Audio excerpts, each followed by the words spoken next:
Pope Leo has called for unity alongside Christian leaders in Turkey during the first foreign trip of his papacy. Flanked by the head of the world's Orthodox Christians and other senior clerics, Leo called for reconciliation.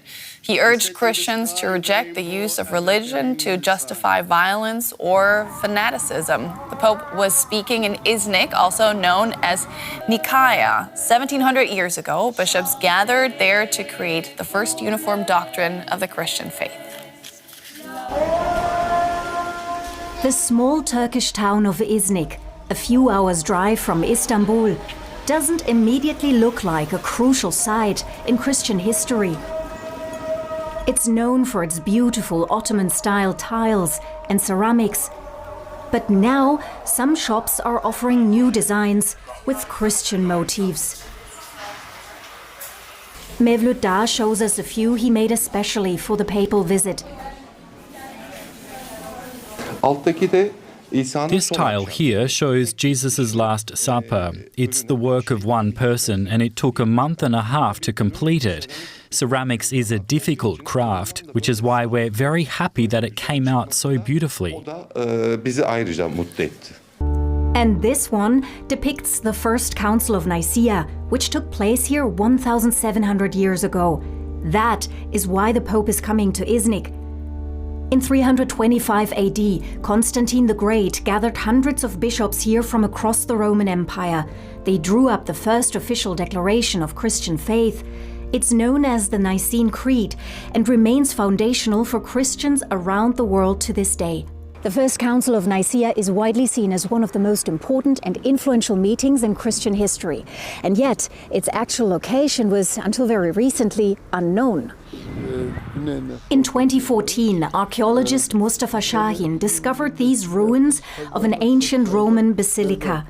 He tells me he was looking at aerial photos when he spotted the foundations of a large church in the lake. We conducted underwater excavations here for 6 to 7 years, with divers 2 meters below the surface of the lake.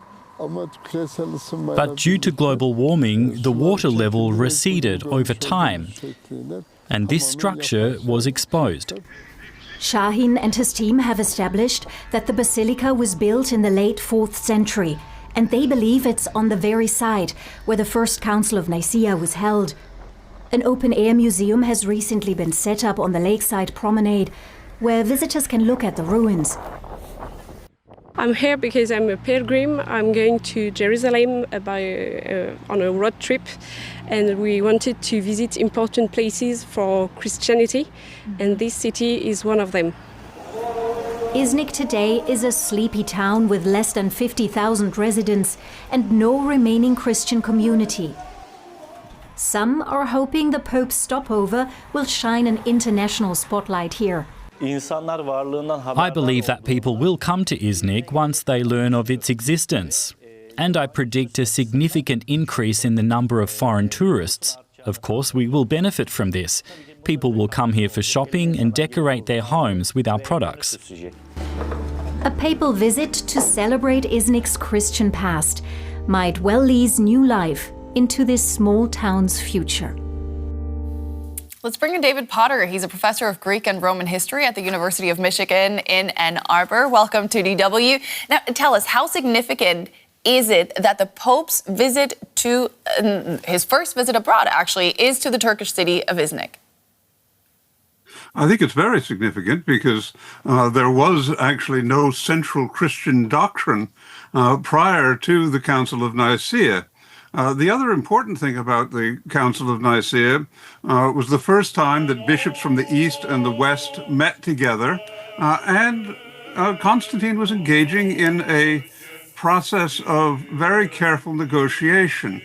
He was trying to get people who were disagreeing with each other in fairly fundamental ways to realize the value of compromise. And the Nicene Creed that comes out of this was combined also with a new doctrine on the date of Easter, so that each of the two sides got something from the conference. I think one of the important things about Constantine is, even though he was emperor of Rome, he realized he couldn't walk into a room and tell people how to think. He had to get them to agree. He had to listen to them and get them to realize that it was more important for them to find room for compromise than it was for them to assert their absolute principles. Now, in a way, the Pope today, so, he tried to follow in those footsteps, didn't he? He urged for more unity among Christians and condemned religious violence. In this day and age, what influence can the Pope's words have on his followers and Christians around the world? Well, I would like to think that they could have a great deal of influence. I mean, he is the spokesman for the largest Christian community. And very importantly, he is trying to link the Catholic community with other Christian communities. I mean, it was very significant, I think, that Patriarch Bartholomew was standing there with him. And I think that the Pope's ability to reach out across boundaries in the Christian community is very much in the spirit of the Council of Nicaea. How significant is it in your eyes that the Pope visited Turkey, a majority Muslim country, of course, for his first foreign trip? I think it is, again, it's very significant. It reflects the Pope's interest in opening dialogues across boundaries.